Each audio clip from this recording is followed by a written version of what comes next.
Barrister Asaduddin Owaisi MP व सदर कुल हिंद मजलिस इत्तेहादुल मुस्लिमीन ने सैयद सैफुद्दीन मरहूम की अहलिया अंजुम शाहीन को डबल बेडरूम मकान अलाट करने के अहकाम हवाले किए। सैयद सैफुद्दीन का ताल्लुक हैदराबाद से था। जारिया साल 31 जुलाई को जयपुर मुंबई जाने वाली ट्रेन में RPF के कांस्टेबल चेतन सिंह की गोली से हलाक होने वालों में सैफुद्दीन भी शामिल थे।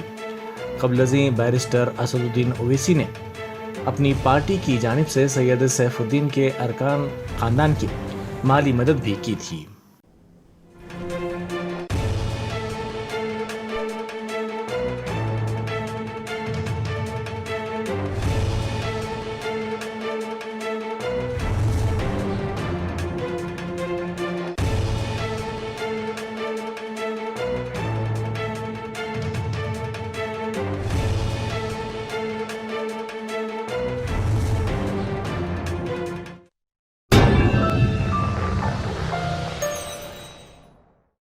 Germanton super speciality hospital, doctor Mir Jawad Jar Khan, senior experienced orthopaedic surgeon, bone fracture, joint replacement, hip replacement और स्पाइन सर्जरी कामयाबी से अंजाम दे रहे हैं। इसके अलावा neuro surgery, cardiology, gynaecology, dental, general medicine, dialysis और फिजियोथेरेपी जैसे शोबाजात में इंतहाई कामयाबी के साथ वाजिबी फीस में इलाज किया जा रहा है। शेयरिंग और प्राइवेट रूम्स, अस्पताल में 24 घंटे MRI, CT scan, 2D digital X ray, ultrasound, operation theatre, ICU और लैब की सहूलत दस्तयाब है। आपकी उम्मीदों के ऐन मुताबिक Germanton super speciality hospital, pillar number 150, Attapur, Hyderabad.